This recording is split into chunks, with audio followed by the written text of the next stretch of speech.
Are you studying for tests? Life is full of tests. Remember this. A test of a man is the fight that he makes and the grit that he daily shows. The way he stands up on his feet and takes life's numerous bumps and blows. A coward can smile when it's not the fear, when it's nothing as progress bars. But it takes a man to stand and cheer while the other fellow stars. It isn't the victory after all, but it's the fight that the brother makes. When the man is driven against the wall and still takes the blows of fate. When his head held high, bleeding, bruised and pale, is a man that should win because his fate is defied, because he isn't afraid to fail. Sir, test time. Get back in there and let's go. Time out. A wise man once told me, you gotta be willing to do the things today that others won't do in order to have things tomorrow others won't have. Get back in the game. You can do it. I believe in you. Let's go. We won't always be slaves. So today, although we're slaves, we're gonna act like we're free, and one day our children will be free. If the slaves would have just said, we quit, we give up, we would have died in the Middle Passage. But some slaves said, I don't care what we go through, we're going to survive this. 400 years of slavery, we're going to get through this. And you can't get through it 1825. You can't get through a writing class, and you got tutor after tutor, resource after resource. The problem is, you ain't never felt no pain before. You're soft. It's a soft generation. You quit on everything. Our people did not quit. Harriet Tubman not only made it, she went back and got some more. She said, you know what, I made it, but I'm going to walk listen to me, not ride the bus. I'm going to walk all the way back down to the South to get some more. And you quitting on 1825? Now watch this. You quit after listen to me, you get a sleeping bag and you wait for them. You wait for the first WRA instructor to come in and you come out your sleeping bag, I need help. You quit after you do that. You quit after you had, listen to me, a WRA party. I'm having a party. Everybody come over. I got food, everything. And let them get over there. Let it be all the best writers. All right, I food y'all. I want to have a writing party.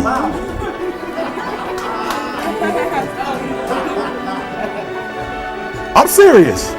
You quitting and you ain't even tried yet. Last one. I'm sorry. Last one. Listen to me. Pain is temporary. It may last for a minute or an hour or a day or even a year. But eventually it will subside and something else will take its place. If I quit, however, it will last forever. Listen to me, I'm telling you as I leave. I was homeless for 2.5 years. And the problem with most of you never felt no pain before. Y'all spoiled. Some of y'all spoiled, just bottom line. Your parents have done everything for you. You never had to do nothing for yourself. You're spoiled. We're going to keep it real tonight. Some of you are spoiled brats. Every time you ever got in trouble, somebody in your house got you out of it. Every time you've done something you're not supposed to do, people say, Eric, your mother's a tyrant. You're right. She kicked me out. You're right. She's mean, but she developed a man because she put me out there and said, you're going to have to grow up. And some of you have never learned to grow up. And so every time something get hard, you quit, you call mama. I dare you to take a little pain. I dare you. I dare you not to go home. Somebody said, I gotta go home, I feel bad. Go through it. You ain't gonna die. At the end of pain is success. You're not gonna die because you feeling a little pain. I'm not eating like I eat at home. That's why you're about to go to the next level, because if you keep eating like you ate at home, you'll keep being a boy or a girl. It's time to become man, woman. So don't worry about a little pain. My greatest asset is I was homeless, so I can't feel a whole lot of pain. I've already been alone. There's not a whole lot of hurt I can feel on a little paper, on a little test. So I leave you, listen to me. We have gotten to a point where it's midterms and we're moving forward. The days of you getting money, I'm not saying we quitting, but I'm saying the day has got to go from external to internal. You have to give it everything you got. No more TV, no more parties, no more playing. If you don't have a 4.0, what you need to be doing is studying. Get off the phone. I'm sorry, I'm not available until the end of this year. No, I'm for real. You reached the right number, but you called me at the wrong time. Call me back January 1st. I'm about to get busy now. Huh? I want you to have a countdown of your own and say when the countdown is over, will the real, watch me, because when I was homeless, I knew something was wrong. I knew that wasn't the best of me. And one day I said, will the real Eric Thomas please stand up? Will the real Eric Thomas please stand up? Stop being this high school dropout. Stop giving up. Stop sleeping on the street. Stop walking up and down Finkel Avenue like you ain't got nothing, and get your GED. Stop being afraid to take a test. Stop being afraid to go to college because your daddy didn't go and your mama didn't go. Stop being afraid and be the best Eric Thomas you can be. But listen to me, it's going to be hard. It took me 12 years to get a 4-year degree, but I got it. And guess what? On a degree, it don't have dates. So if it took you 4 and it took me 12, it don't show up nowhere. But I'm exactly where I wanted to be because I realized I got to commit my very being to this thing. I gotta breathe it, I gotta eat it, I gotta sleep it. And until you get there, you'll never be successful in life. But once you get there, I guarantee you, the world is yours. So work hard and you can have whatever it is you want. Look at the world today. Look what's going on around you right now in this moment. I promise you, in the next 5 to 10 years of your life, you will remember this day. You will remember this moment. You will remember the pandemic. You will remember the cries. You will remember the anger. You will remember that there were so many people without a job to go to. You will remember this moment for the rest of your life. Now, here we are. Things are slowly starting to come back. Not saying it's going to happen overnight, but there seems to be a little of a light at the end of the tunnel. There seems to be an opportunity now. Now, what are we going to do? Are we going to take it for granted? Are we going to be more responsible? Are we going to be more caring?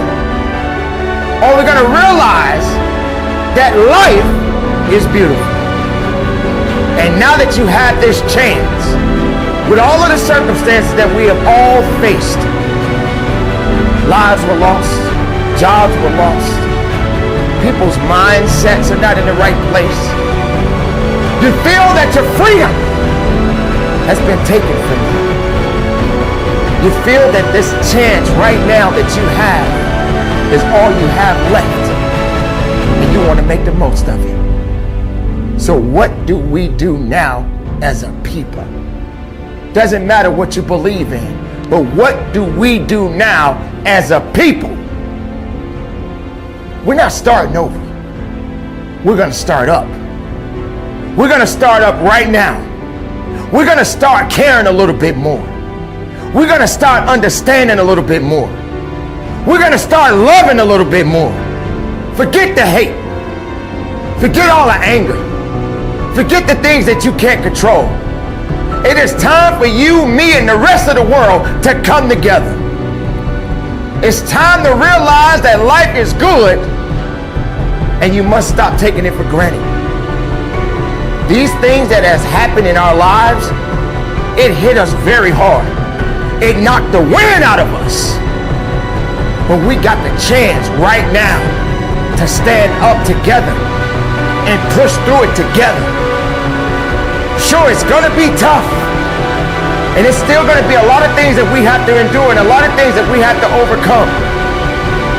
But it's still a chance for us to be great. Great as a people. Great as a nation. Great as a human race. What do we do? You can't blame anybody. We are all guilty of something. We are all responsible for what has happened in this world today. And we all must be held accountable. Now, what do we do? See, we don't know what tomorrow's going to bring. We don't understand what tomorrow means because it hasn't happened yet. We didn't expect these things that are happening in our world to happen the way it did. We wasn't even ready for it. We wasn't prepared for it. But yet, we're still here. We as a people must come together and make a difference for all of us. For each living being, we must make a difference. The lives that were lost, may God rest their souls. We must continue to live and do the best we can to make a difference now. Don't take this for granted. This is the opportunity to learn. This is a moment of clarity. It's not a moment of hate. It's not a moment of worry. It's not a moment of what if. It's a moment of right now. Starting up. Doing something great. Making sure you understand when you are living in this world and you have life in that body, that means there's work to be done within you, within me, within any individual that is living in this world today. This is not a game anymore. This is a chance. This is a chance for all of us to live. It's a chance for all of us to fight. It's a chance for all of us to believe. It's a chance for all of us,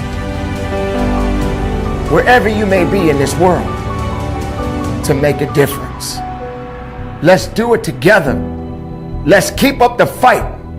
And from the bottom of my heart, conduct your business.